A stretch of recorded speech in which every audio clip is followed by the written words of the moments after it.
Hey people, I'm Christopher. I'm one of the squatters down at the Ducie Bridge Pub behind Victoria train station, right over the road from the co-operative headquarters. It's a pub that is home to 30 people, starting from the age of 18 up to 48. Everybody in here is a family member. We've formed our own little community, which is respectful, peace-loving, and looking to just improve life in general for each and every one of us. The problem is we've got nowhere to live. The problem is local council won't do anything about the housing issue in Manchester at the moment, and that's a Labour council as well. They're spending millions and millions of pounds on managing the issue, which isn't dealing with the issue. It's just leaving people to rot in doorways. Start building some homes. Start supporting people and groups like ourselves who are not in it for their own agenda. They're in it for the righteousness of people, the right for people to have a decent quality of life, the right for people to have a settled home. The whole issue is quite literally housing first, before everything else, housing first. And if we can achieve housing first, then with a little bit of hard work and dedication, everything else will fall into place. For instance, in Canada, they've got housing first implemented there, and virtually eradicated the problem of rough sleeping, just like that. It might have took 12 months, 18 months to actually achieve that status, but they achieved that status simply by putting houses first. And it should be a basic human right to have somewhere to live. It's your children, it's your brothers, it's your sisters, it's your cousins, your nieces, your nephews. And in some cases, it's your mums and dads, it's your grandmas and granddads. They're just being left to rot outside because they're poor or they're vulnerable. They need support. And because of austerity, those support networks have been taken away. But everywhere here in Manchester and every other city I've been to in this country, I only see austerity on our ground level. I only see people who live on the street, work in the street, suffering from austerity. If you want to keep trading, if you want Britain to be the Britain that we're looking at today, if you want people coming into your shops and buying your goods, if you want commerce to be going as usual, then invest in the future of this country. Otherwise, it will collapse. There'll be massive upheaval, there'll be social unrest, and you won't do business like you do today. Because the people will not stand by and struggle to feed their families while you make untold amounts in profit. It just simply won't be had. As I said, a process of redistribution is needed, you know, and we invite any and all corporations to come forward and voluntarily do that. But the history has proven that, you know, only a certain amount of time will go by until the people will do that themselves. Yeah. And the people will take what they need. It's a money game, mate. It's a monopoly board, and we're not included. As opposed to the people that are making millions and millions, billions in some cases of tax-free profit year in, year out. Because of austerity, but everywhere I look, there's fancy apartments, hotels, offices here in the town of Manchester. The representation of an attitude between government and the people, and they just don't care. They just don't care. At the end of the day, they have a global economic, financial deficit to solve, and they've decided from a position of ideological choice that it's us that are going to pay for it. It is more visible in Manchester because you go to the surrounded areas of Manchester like Stockport, Trafford, Darwin, as you go further out through Bolton and places like that, and they will point blank deny that there is a housing issue, and they will quite happily walk around with you in the evening and show you that their town centres are free of homeless people. And that's quite simply because the further out of the city you go, the more right-wing people become, the more tighter finances become, the public services that are available in city centres are not available in rural areas out in the sticks, is tend to migrate to the nearest city centre. And in this country you've got cities like Leeds, Preston, Manchester, Birmingham, London. These places are hubs. They're not just hubs for the people of our country, but the hubs for students from all over the world and the hubs for tourists from all over the world. A very easy way for a large amount of people to be accessed on the street to support you in your life by begging. They have no value for us. They have no respect for us. They have no understanding of how hard our life really is. They will just carry on building their mile-high ivory towers till eventually they live above the pollution. And they can just carry on being ignorant while we're all, just like Morpheus said in The Matrix, we're all that little Duracell battery running around in a hamster wheel to keep them a mile high. Well, I had a flat which was £63 a week, and if I was claiming benefit, the taxman or people who worked in this country will contribute to that by paying their taxes, and that will cost the country £63 a week. They took that flat away from me and now expect me to live in a hostel, and the last time I was in a hostel I was actually working. I was on a 0 hours minimum wage contract. I was coming home with less than £200 a week after tax and insurance. I had to pay £144 a week to stay in a bedroom in a council run hostel. You tell me how that's fair, how that's just. And then all of a sudden you want to bring in a new taxation that targets those most low income households that are doing that, and tell them they have to fork up an extra 14 quid, extra 24 quid. How is that possible? So you've got people then choosing between heating or paying the bedroom tax, eating or paying the bedroom tax, or heating or eating.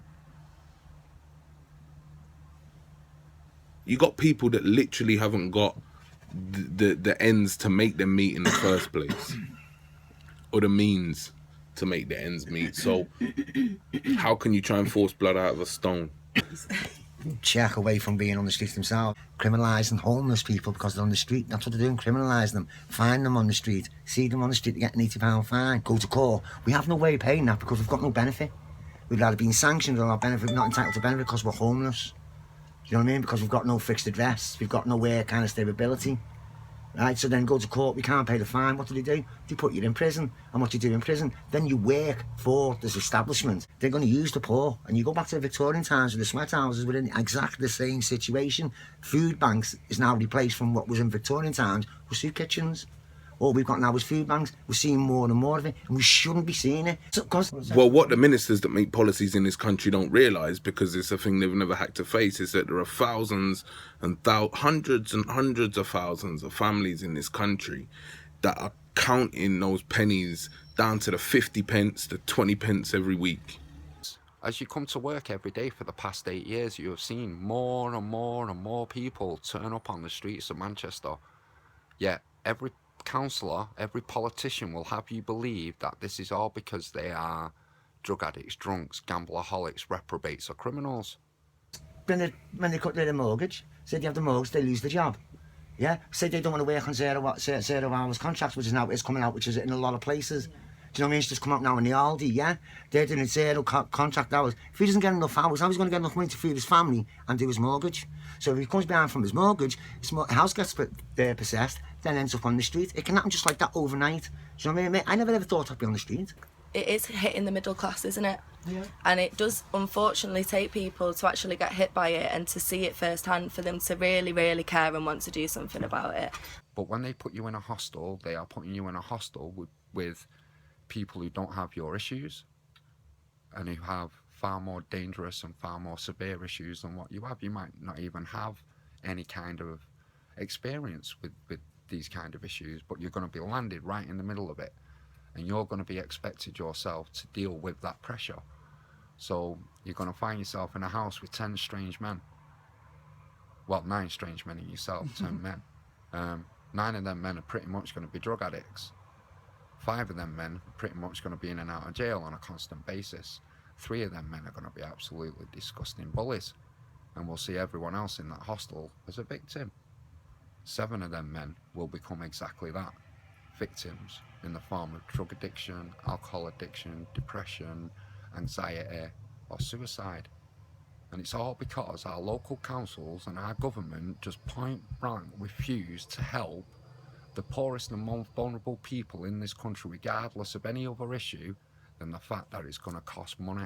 Depression or stress and everything, then there's all mental health issues that go on. Then you start mixing with like people who've got drug and dependency. They've got drinking dependency. You see how they're dealing with it, so you think, well, they can deal with that. I'll have a go with that. That's how they're dealing with it. So you see the vicious circle. Obviously, with the spice, that was like when I first come into squatting. When we first had, it was at the Union Bank, and we were slowly but surely bringing more people in. But the spice, it's not even, it's just chemicals and herbs. And what it does to people, it paralyses them. And like, these people are 16, 17, 18. It's family breakdowns, kids coming out of care. I don't mean while they're here, and then we'll help them, like we've done many times, and Dan has as well, says we took some people off the spice, haven't we, Dan? You know what I mean? Some people off some of the homeless off the spice, and they're actually made up with it, and they're looking better than themselves, and they're getting a bit more pride in themselves. UK, right? Really, it shouldn't be our job to do this. This is what our government should be doing. This is what our housing association should be sorting out. This is what our mental health department should be dealing with. Do you know what I mean? But they're not. They're just turning their backs on it. Do you know what I mean? They're saying as if it's not happening. They don't want to see it. Do you know what I mean? Oh, he's out there on homeless leading. God, he's just a drinker him. Or, oh, look, he's on drugs him. Do you know what I mean? Oh, no, he's not. Waste the space. Do you know what I mean? All that. You know, it's horrible when you're on the streets, get it, like, because, you know, like I said, you get pissed on, you get fucking spat at, you get punched, hit, you get your bags taken off you, you get your stuff throughout. I mean, you got to sleep with one eye open to keep your shoes on. Do you know what I mean? Because your shoes can even go. It's like a doggy on the street sometimes. I'm sorry, but most of these people are bloody 16, 17, 18, 19, are suffering from severe mental health problems or severe physical health problems. These people are nothing but the poorest and the most vulnerable. And they're being shat on from the greatest height. The people who run our country, our peers. Some of them are on there because they've probably been abused at home or somewhere along the lines, and they ended up on the streets. Do you know what I mean? So it's not always drug issues, it's not always alcohol issues. No. It's usually based sometimes now going down to breakdown in families. We had a young lad called Dale not so long ago, beaten and burnt to death under a bridge. For what reason? Because his own government, his own council, turned a blind eye to the issues that were going on in his life. All because of austerity. We couldn't afford to support that young man. That young man died by burning to death underneath a bridge on his own in a city centre called Manchester. And I think that in modern times, in any city, in any country, in any part of the world, is absolutely scandalous. There's hope. Yeah. It's to send them out hope and let them know there's people there who actually do care. Do you know what I mean? There is people like us who do care. So the message I'd send out to the homeless is, mate, do not suffer in silence. Don't give up on yourself. And don't give up any kind of... people who do care. Yeah, do you know what I mean? Because people do care, like we do, we care. These homeless, when you see the homeless on the street, they've got some talent. They're talented, just they can play music, yeah, they can rap and everything, yeah. But a lot of them have been through a lot of trauma. And they've never had space to be able to recover. Without a house, you're not going to achieve anything. You're just going to be stuck on the street. It's not fair, it's not right. Housing first leads to everything else. That simple. It's the people of Manchester. It's not the councils. It's not the government, the MPs. It's the people. It's the local small businesses. It would show the true spirit of Manchester, because Manchester is a city where it's always been very open to new ideas and creating new movements and establishing new ways of life and new community.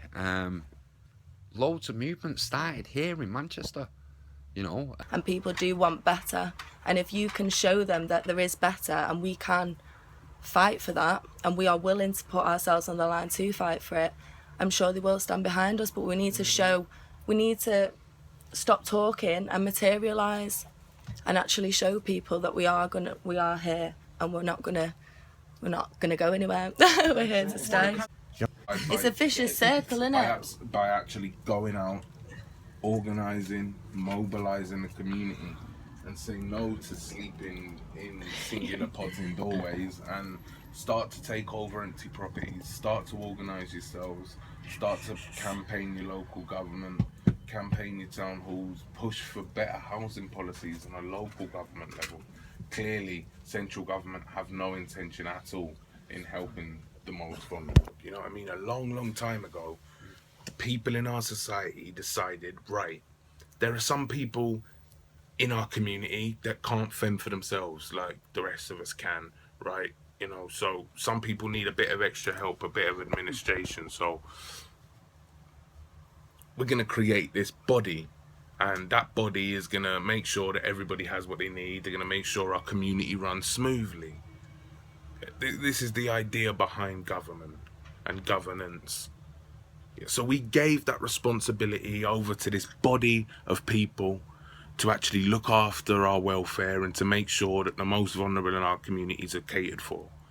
Now, when that body fails to do that, who does the responsibility fall back onto? Of course, it falls back onto those citizens that originally gave the responsibility to that body. It falls back onto each and every one of us as individuals to take action, to occupy buildings, to force change on a legislative level, on a national level and a local level, to start mobilizing communities against what is obviously a problem with austerity. It's a problem with housing.